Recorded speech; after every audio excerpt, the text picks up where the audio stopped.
many of you know we have to go through some things in life? Let's look at Romans 5 and 3.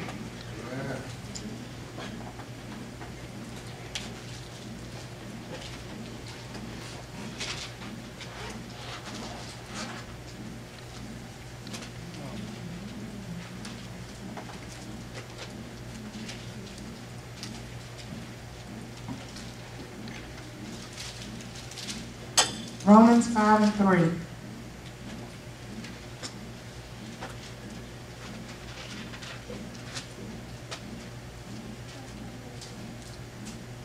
Romans 5 and 3 reads, and not only that, but we also glory in tribulations, knowing that tribulations produces perseverance. Tribulations bring about perseverance. How many of you know that we go through our sufferings in order to give God a yes? One of the songs they sung this morning said, will you give God your yes? Hurt and pain and trials and tribulation bring about a yes to God. Not that he wants us to go through that, but a lot of times that's the only way we'll give him our yes. And so we have to be taken, and we have to, when she was kneading that clay on that board, she was breaking it. She was breaking its wheel to just be one solid block. And that's how God does us. He puts us on that board, and he needs us and continues to turn and twist and knead us to break us. Right. Because we're all born with a strong will. One of the things that God gave us is our own free will when he allowed us to be birthed into this earth. He's not going to make us do anything. The Bible tells us that he's a gentleman. And he waits for us.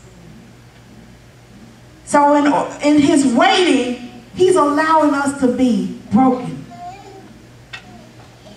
He's allowing us to go through things to strip us of our own will and our own wants and our own might and our own thoughts.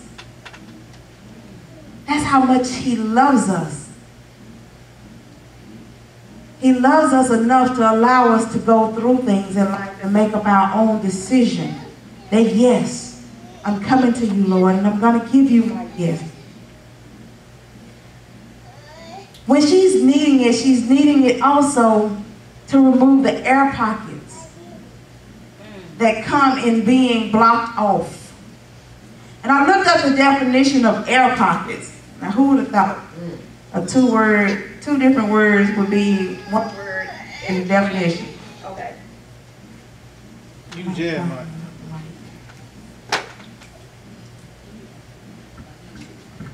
I'm trying this. Amen.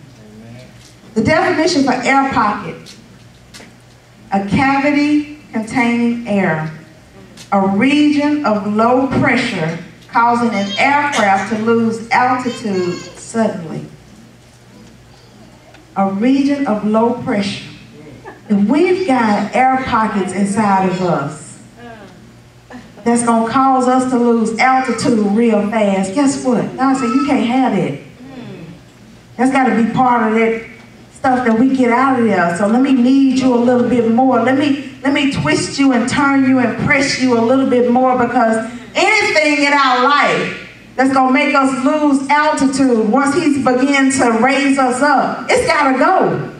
Right. It's got to go. And if that air pocket will make us drop like that, you know it's got to go. So air pockets are put there to break us. All week, I've been hearing broken, but not broken. Broken, but not broken. How many of you know that there are two ways of being broken? You can be broken and shattered to pieces. And in that broken state, you can get to a place of feeling less than, unworthy, like life has come to an end. I can't be put back together. like, okay, let me just wallow in my sorrow. And there are people, some of us actually get there and we stay there in life. And our mentality becomes broken. So now we're an infectious, broken person going out here living day by day, broken, and infecting everybody else that we come in contact with that brokenness. But there's a flip side of that brokenness. The God side of brokenness. Where God says, okay, yes, I'm breaking you up. I'm breaking your will. I'm breaking everything that you want. And I'm putting me in you. I'm allowing you and teaching you my ways, my will. So that your brokenness becomes a place of healing. So that your brokenness is now a testimony that you'll use to infect others around you. Amen. Come on, man. You can say, I once was there, but now I'm here. Yes, I was broken. Yes, I am broken. But God. Amen. Okay. That video did so much for me when I sat and watched it. Because even after she finished kneading the clay and got it to a place of softness and tenderness and brokenness so that it was ready for the next stage, she got it in a ball, and this mic is really restricting me. She got it in a ball, and did you see how she just threw it on that wheel? She didn't place it on the wheel all nice and cute. She took it and she threw it on the wheel. How many of you know that's how God throws us into this classroom called life? He doesn't take us and place us on that wheel all nice and cute and say, okay, you stay right there now. You're going to learn right there. He take us and he get in there. Yes, I said last week, ministry, something I didn't think I'd be in. My mind was set on that Fortune 500 company that I was going to be CEO of, you know, flying here and there and vacationing and all that good stuff. But God had other plans. And when he threw me in there, he said, on-the-job training. So understand that when you get thrown in this thing called life, it's on-the-job training from day one. That's right. From day one. And then she took the clay. You see, she poured the water on it. How many of you know that's the living water? Amen. The word that has to constantly be poured on us to keep us in that place of softness so that we can continue to be made and molded. Because if we don't stay in this word, we get hard and brittle and broke in. Now guess what? When we get to that point, we got to come off that wheel and we got to be taken all the way back. Square one. Kneading us, twisting us, turning us. Because we got away from that water. We got away from that living well that constantly imparts in us and keep us growing. After she poured the water on there, she took it, and then you see how firmly she grasped that clay to hold it and mold it. From the time we're babes, we're being molded. We're being shaped with the things that we learn, the things that we live. Those things become part of us. And as life's water continue to pour on us, those are the things that we learn and they begin to shape us. Sometimes those things are not meant for us. Those are the things that he wants to bring out of us. And so he presses us back down. Did you see her press it back down after she got it up so high? And then she said, no, that's not going the way I want it to go. God said, no, you're not growing the way I want you to grow. So wait a minute. Let me press you back down. We got to start over. Let me begin to pour my water in you. Let me begin to give you my teachings, my word. Now let's form you and shape you. And this time, it starts to become a beautiful vessel. One that's constantly being saturated with the word. It becomes a vessel that God can use because of the broken places that it's been, because of the brokenness that it has inside. It's now this vessel that can be utilized for His glory.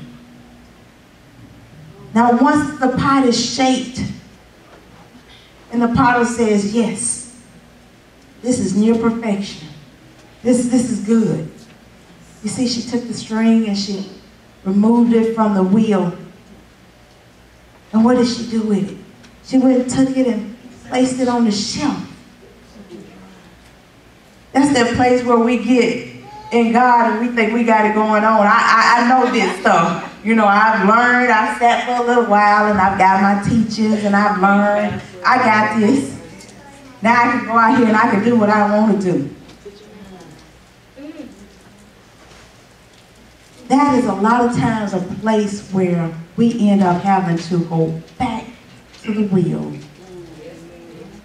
Because we get in that place and we won't, have you seen Toy Story and all those different animated cartoons, movies where the toys come to life at night, and on Toy Story, what's his name? The cowboy?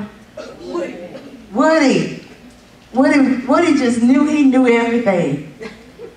Woody jumped off of that shelf one night, couldn't get back on there. And that's how we get. God puts us over here so that we can marinate in what we've been learning. And it can take root.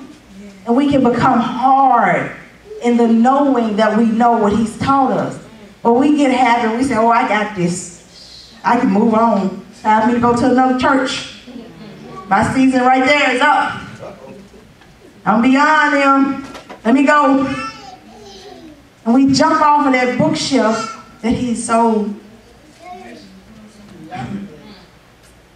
nicely placed us on to sit and to dry. And we fall. And we become broken up all over again. So when He comes back in to get us in a couple of days, and in human time, those days may be a couple of years, months, we don't know, because we don't know God's timing. But He comes back in to get us. He looks on the shelf and we're not there and we're on the floor, we're all broken up. So now we got to go and He's got to pick up the pieces and put us back on the wheel. Start all over. But if we would just stay on that shelf and let everything that's been poured into us permeate us, then when He comes back and brings us off of that shelf. I was wondering about the 3 days and the 3 nights you find He hasn't left us. He hasn't left us. But when He comes back to get us off that shelf, we've dried and we're hard and we're ready. Because after the shelf experience, after that time of quietness, we got to be placed in the fire. Trials and tribulations. The testing comes for what has been placed in us. It comes right after that quiet time. So don't think that you're in this place and I can jump off this shelf and run, because even when you jump off and you lay down there broke, guess what? The enemy still has permission to bring the fire.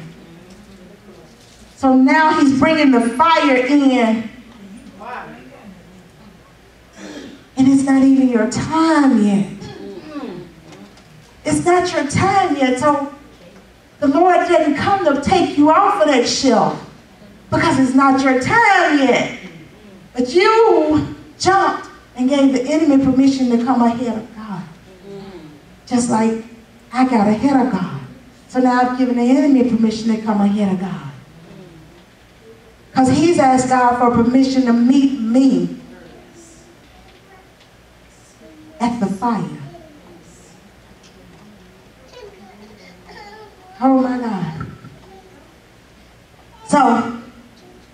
We stay on that shelf until God says, now it's time. Right. Then when we get placed in that oven, in that kiln, that oven, with that 2,000 degree heat, we're able to stand. We're able to stand like Shadrach, Meshach, and Abednego in the midst of the fire and not be touched. Amen. We're able to stand. Yes, yes. Zechariah said, I will refine them like silver. I didn't put my definition. Who got the definition? Somebody on their smartphone look up the definition of refine, because I said, you know what? We use this word, but do we know what it means?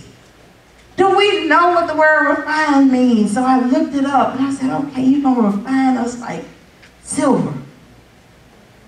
You're going to refine us. Remove impurities. Remove impurities Or unwanted elements. or unwanted elements From a substance. from a substance, Typically as part of an industrial process. typically as part of an industrial process. So as part of our growing, as part of our being placed in the fire, he's removing the impurities. That's what the fire does. It burns off everything that's not meant to be there. All the blemishes, all the what look like potholes, everything that's not meant to be a part of us. He's placing us in there so that it can be burned off. But if we go ahead of him, we're not ready. We can't take it. So he places us in that oven. And he refines us like silver. And then it says, I will test them like gold. Testing. So after we are in there and we're getting all these impurities burned off of us, we're able to withstand the fire because the Lord is there with us. Is that not the same thing that Meshach, Abednego, Shadrach said? The Lord is here with us. Amen. He's here. The Lord is here with all of us right now. But we can't get ahead of him. We've got to follow him and wait on his timing. So when we come off of that shelf and we're placed in that fire, we'll be able to withstand that 2,000 degree weather. It's only 90 degrees in the summertime here. 90, 2 digits. We talking 2,000 degrees. Can you stand that heat? I can if God is with me. Amen. But if I'm on my own, if I'm working through my will, I'm going to perish. I'm going to perish in the fire. When the trials and the tribulations and the tests come, I'm not going to make it. And I'm going to have to go back to the wheel. And how many of you know that the wheel represents the turning in life, the seasons in life, all those things that are brought our way throughout life? So there's a constant going to the wheel, but we don't want to keep going to the wheel for the same thing. If I'm a liar, I need to get that lesson when he gives it to me and stop lying. If I'm a thief or a murderer, I need to get that lesson. Because yes, there is forgiveness for them. I need to get that lesson so that I don't have to stay on that wheel. If my finances are tore up from the flow up, I need to get that lesson when he's teaching me so that I don't have to stay on that wheel. Amen. If my family seems to just go astray every couple of weeks or months, I need to get that lesson So I don't have to keep going back to that wheel. If I have no sustainability that keeps me grounded, be it in my home, on my job, at church, wherever, I need to get that lesson so that I don't keep going back to the wheel. Amen. That wheel is going to be there forever. Amen. God told Jeremiah, go down to the potter's house and watch him, and you'll get my message. He was telling Jeremiah, look, get what I'm teaching you. So that when you get on this wheel and I make you, you can come off, you can go through the tests and the trials that are coming right after, and you can sustain. Yes. And you can come out as pure gold. Because I've made you. You haven't made yourself. That's the only way we sustain. And amen.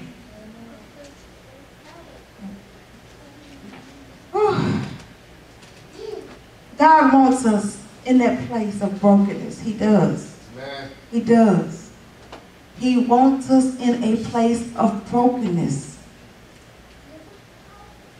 But he does not want us broken. We've got to come out. So whatever it is that's been plaguing you, whatever makes you retreat to your quiet place, come out. Amen. Come out. Come out and allow God to place you on that wheel. Give him your yes. That you'll get on the wheel and you'll stay on the wheel until he finishes. And then once he takes you off the wheel, that you'll stay on the shelf in the waiting until he comes back to retrieve you, to place you in the fire. So this morning,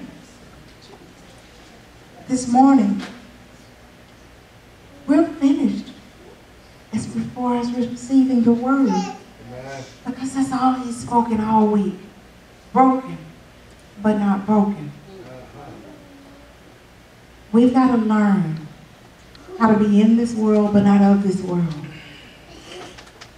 And with that comes kingdom discipline. So let's take today and build on even last week. We're in our newness. We're in our new season. God has birthed us to another level. So if you're here this morning, you're meant to go to the next level. Yes. You've not been placed back on that wheel. You're meant to go to the next level. So as we wait on him, let's all come into agreement that yes, Lord, I will stay on your wheel. Yes, Lord, I will stay on your wheel. All heads bowed. Father God, we come to you this morning thanking you. Thank you, Lord. Blessing you, Holy Father, for the wheel. Blessing you, Holy Father, that you love us enough to need us time and time again when necessary. And then place us on that wheel. Knowing, Lord God, that you're always there. Holding us, shaping us, molding us against the grains of the world. We say thank you. And this morning, Lord God, we give you our yes. Yes. We give you our yes that will stay on the wheel, Father. No matter how tight it gets, no matter how hard it seems, Lord God. Our yes is our yes, and we will not move. Yes. We'll allow you, Lord God, to shape us and mold us. To break us when necessary, but not stay in that place of brokenness. but to be that broken vessel that has been made, shaped, formed, and fashioned to do your work, your will, to live out our purpose. Father, we love you, we praise and we honor you. And we ask, Lord God, that you would just continue to impart into us, even as we leave this place today. Throughout the rest of the week until we meet again, Lord God, just allow us to see you in everything. Everything, Lord God. And we will be ever so careful to recognize you and honor you. Not only with the fruits of our lips, Lord God, but with the actions of our life. We say thank you today for life, for love, for liberty. And we ask, Lord God, that you would just watch over all, Lord God, of your children. Continuing, Father God, to impart revelation knowledge into them as we all come into the know of who you are and what you expect of us. Take us and shape us. Go with each and every family represented here today, Lord God. And keep them safe with you. In the mighty name of Jesus, we count it all done. Amen. Amen. Amen. Consider yourselves dismissed. If you have any questions for Linda or Ms. Dawn or Ms. Valerie, please stop in the hall and see them. Because we all need financial knowledge and security. Amen? Amen. Amen. God bless you. Help me sing. Yeah.